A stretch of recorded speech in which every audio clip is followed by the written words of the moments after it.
আসসালামু আলাইকুম। সবাই কেমন আছেন? আশা করি সবাই অনেক ভালো আছেন। আমরাও ভালো আছি। আমাদের হাঁস মুরগিগুলো ভালো আছে।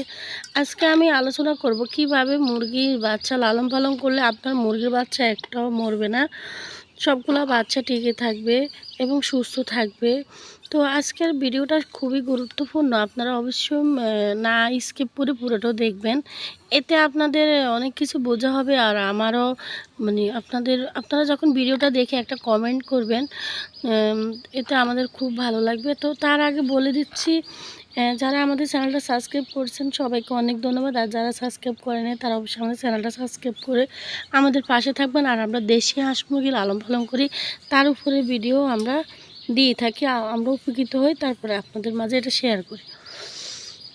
তো দেখুন, এগুলো হচ্ছে আমার 4-5 দিনের মুরগির বাচ্চা। তো আমার একটা মুরগির বাচ্চা আল্লাহ রহমতে মরবে না। কারণ আমার মুরগির বাচ্চাগুলো এই জন্য মরবে না, এই যে আমি মুরগিটাকে আমি বেঁধে রাখলে তখন আর মুরগিটা বাচ্চা নিয়ে যাইতে পারে না। আর মুরগিটা যখন আমি বেঁধে রাখি তখন আর মুরগিটা পুরো বাড়ি যাবে না এবং এখানেই থাকবে, এক জায়গায় থাকবে। আমি এখানে কিছু সময় বেঁধে রাখবো, তারপরে কোনোভাবে রোদের ভিতরে বাঁধবেন না, তাহলে কিন্তু বাচ্চাগুলো মারা যাবে। যেহেতু এখন গরমকাল, এখন এমনিতেই হাঁস মুরগির তাপমাত্রা অনেক বেশি থাকে, তাহলে আপনারা এরকম ছায়ার ভিতরে কিন্তু মুরগিটাকে বেঁধে রাখবেন। আর আপনারা পানি দিতে হবে, এখন বর্তমানে অনেক গরম, আর যদি পারেন পানির সাথে আপনারা হালকা একটু লেবুর রস দিয়ে দিবেন। এটা কিন্তু ভিটামিন সি, আর এই গরমের মধ্যে এই মুরগির বাচ্চার জন্য লেবুর রস আর স্যালাইনটা অনেক উপকার। তো সেক্ষেত্রে আপনারা কী করবেন, পানিটা গরম হওয়ার পর আপনারা চেঞ্জ করে দেবেন, পানি দিয়ে রাখবেন। সেই পানি গরম হয়ে যাবে, মুরগির বাচ্চাগুলো খাইলে আরও সমস্যা দেখা দিবে। তো সেই জন্য আপনারা এই মুরগির বাচ্চাকে ঠান্ডা পানি দিবেন, পাল্টে দিবেন কতক্ষণ, প্রায় 1 থেকে 1.5 ঘন্টা পর। আর আপনারা খাবার দিবেন, স্টার্টার ফিড দিবেন। স্টার্টার ফিড দিয়ে আপনারা, একটা আছে বড়, একটা আছে ছোট। তো আপনারা বড়টা নিয়ে হালকা একটু পানি দিয়ে দিবেন। আর যেটাতে উপকৃত হয়, আমি সব সময় এরকম ছোট বড় এগুলো আমরা করি না, তবে আমি বড়গুলা দেখে আনি, একটু পানি দিয়ে মেখে আমি ওদেরকে দিই। তো এতে আমার মুরগির বাচ্চাগুলো সবগুলোই ভালো থাকবে, সুস্থ থাকবে। আর আমাদের আরেকটা চ্যানেল আছে, সাইকা অ্যান্ড ইয়াস ব্লগ। তো ওই চ্যানেলটা ওখানে আমাদের হাঁস মুরগির উপরে হাজার ভিডিও আছে। তো ওই চ্যানেলটা আমাদের ইনশাল্লাহ ভালো একটা পর্যায়ে গেছে। তো ওটা দেখলে বুঝতে পারবেন যে আমি কত বছর থেকে হাঁস মুরগি লালন পালন করি। তো দেখুন, আমার মুরগি বাচ্চা কিন্তু খুবই সুস্থ আছে, ভালো আছে। আর এইভাবে লালন পালন করবেন। আর আপনারা খাবারটা দিনে 3 থেকে 4 বার দেওয়ার চেষ্টা করবেন না, আরও বেশি দিবেন। যেহেতু ছোট বাচ্চা, ওরা ছোট বাচ্চারা কিন্তু বেশি একটা খাবার খায় না, তবে খাবার ঘন খায়, তবে খাবার কম করে খায় আর কি। তো আপনারা প্রতি 1 ঘন্টা পর হলো আপনারা অবশ্যই মুরগির বাচ্চাকে খাবার দেবেন।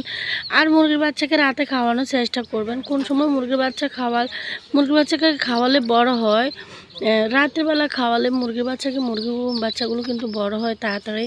আর আপনারা এভাবে বেঁধে রাখতে হবে, নাহলে মুরগির সাথে বাচ্চাগুলো হাঁপিয়ে যাবে। মায়ের পিছনেও এখনও যেহেতু বাচ্চাগুলো ছোট, তারপর কাক চিলে নিয়ে যাবে, কত প্রবলেম দেখা দিতে পারবে। তারপর মুরগির বাচ্চাগুলো ময়লা খাবার খাবে, ময়লা যুক্ত খাবার খাইলে মুরগির পেট খারাপ হবে।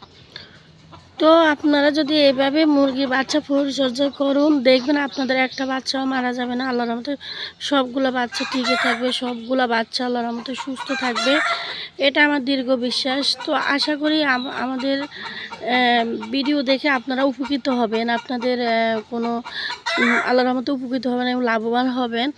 তো আপনারা এটা যদি দেখেন মুরগির বাচ্চা ঠান্ডা লাগছে বা কোনো সমস্যা বা দেখেন জিমাচ্ছে, তখন আপনার বুঝতে হবে যে আপনার মুরগির বাচ্চাগুলোর ঠান্ডা লাগছে। সেক্ষেত্রে আপনারা করতে হবে, আপনারা মুরগির বাচ্চাকে লাইসিবিট দিতে পারেন, মাইক্রোনিট দিতে পারেন। এটা লাইসিবিটটা বেশি উপকার। আর আপনারা যদি প্রাকৃতিকভাবে লালন পালন করেন, তাহলে কিন্তু আপনারা ওইখানে আদা রসুন, তারপর আপনার কালো জিরা, কাঁচা হলুদ, এগুলো রসা খাবারের সাথে 1 চিমটে মিশিয়ে দেবেন। যেহেতু ওরা ছোটো বাচ্চা, বেশি দেওয়া যাবে না। সেক্ষেত্রে আপনারা 2-3 দিন ব্যবহার করলেও কিন্তু আপনার মুরগির বাচ্চাগুলো সুস্থ হয়ে যাবে, তাড়াতাড়ি হয়ে যাবে। তো আশা করি আজকের ভিডিওটা আপনারা খুবই উপকৃত হবেন এবং আপনাদের অনেক ভালো লাগবে। তো আপনারা আমাদের চ্যানেলটা অবশ্যই সাবস্ক্রাইব করে দিবেন আর আমাদের ভিডিওগুলো দেখে একটা কমেন্ট করবেন। আর বলার মাঝে যদি কোনো কথা যদি এলোমেলো হয়ে থাকে তাহলে আপনারা ক্ষমা দৃষ্টিতে দেখবেন। সবাই কিন্তু ভিডিওতে কথা বলতে পারে না, তো আমিও সেরকম একজন। তারপরেও যেটাতে আমরা উপকৃত হই সেটাই আপনাদের মাঝে আমি তুলে ধরার চেষ্টা করি। তো আজকের ভিডিওটা এটুকুই। সবাই ভালো থাকবেন, সুস্থ থাকবেন। আল্লাহ হাফেজ। আসসালামু আলাইকুম।